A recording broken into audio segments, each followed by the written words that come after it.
Hello cinephiles, movie buffs, and TV aficionados, former film student back today with another video. The topic of today's video is a little retrospective / how does it hold up for a film that came out back in 2005. And I'm going to assume most of you checked out the title of the video before clicking on it, so as to not mince words, let's get right into it. Of course, when people think of Christopher Nolan's Dark Knight trilogy, most people's immediate attention goes to the middle entry in the franchise, that being 2008's The Dark Knight. Whether it's the career-defining performance from the late Heath Ledger playing Batman's iconic nemesis, the Joker, stealing the show in every scene he shows up in, to the riveting action sequences including one of the greatest opening scenes in comic book history, or the gut-wrenching, bittersweet final moments as Bale's Caped Crusader rides off into the night while the stellar Hans Zimmer score pulsates in the background. There is a reason it is commonly seen as not only the best film in the trilogy, but one of the best comic book films of all time. However, just 3 years beforehand, Christopher Nolan would revolutionize the subgenre and change the way people saw comic book films with the trilogy's first installment, Batman Begins. With a screenplay penned by David S. Goyer and a stacked cast ranging from veterans like Michael Caine, Liam Neeson, and Gary Oldman to younger up-and-coming stars like Cillian Murphy and Katie Holmes, and of course the titular role of Batman, played by Christian Bale, it was clear that this wasn't going to be your run-of-the-mill comic book film. It was going to be a little different.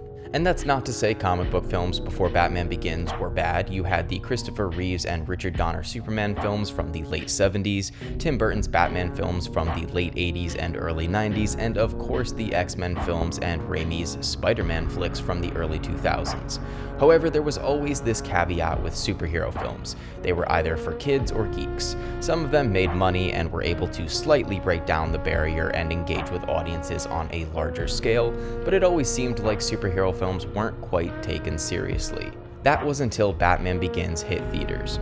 Released on June 15, 2005, Batman Begins, even though it may have not made as much at the global box office as a film like Spider-Man 2, got general audiences to start looking at superhero films differently. For Christopher Nolan and screenwriter David S. Goyer, the goal here was to not just make a comic-accurate version of The Dark Knight, but to imagine what a story would look like if you took a more realistic and grittier approach. What would it look like if Batman existed in the real world? And while a character like Superman doesn't quite fit into those set of parameters, the world's greatest detective absolutely does.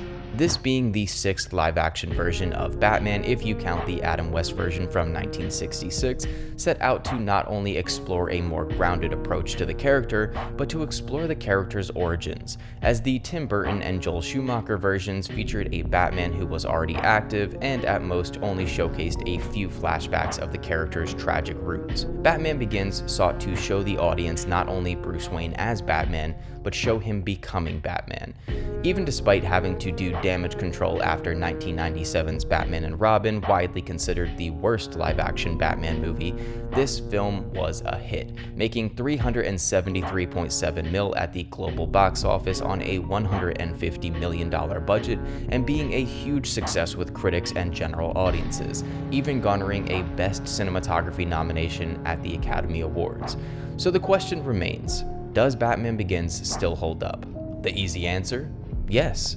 While this is not my personal favorite Batman film, as like most, I prefer the film's sequel, The Dark Knight, and even Matt Reeves' The Batman from 2022, there is no denying that Batman Begins still works incredibly well as a more realistic take of the character.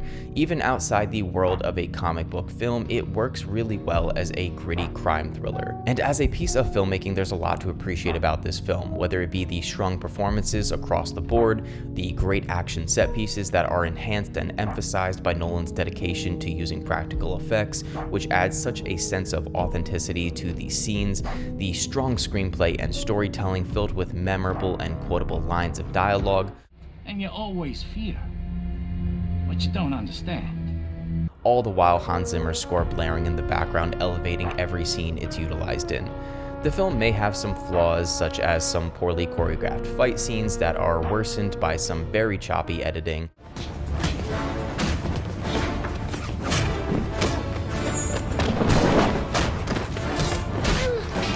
and the first act of the film does come across as a little sporadic at times, constantly cutting between Bruce's past and present, but a lot of that takes a backseat once he returns to Gotham in the second act. I also really appreciate how this is probably the best Bale Batman voice that we'll have in the series, as in the following two films he sounds like he's had throat cancer for a decade. Still though, there's so much to enjoy about this film. I adore Cillian Murphy's Scarecrow, and while I prefer Maggie Gyllenhaal's version of Rachel Dawes, I do have a newfound appreciation for the vulnerability that Katie Holmes brings to the character. Liam Neeson and Tom Wilkinson are both great in their respective roles, even if the film pronounces both characters' names wrong. Side note, it's Ra's al Ghul, not Raz, and it's Carmine Falcone, not Falcone. Either way, they both have a great screen presence, and I like utilizing them in this first film as they are strong introductory characters for Bruce/Batman's character arc. I also love how the themes of fear are implemented into the film, and combining that with using Scarecrow as a secondary antagonist feels very thematically fitting.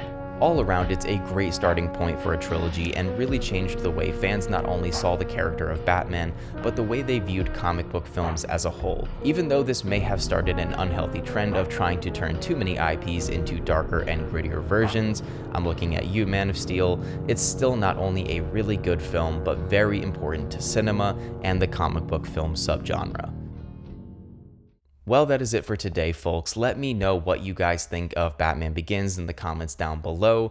What's your favorite film in the Dark Knight trilogy? I know there's a couple of you Dark Knight Rises defenders out there.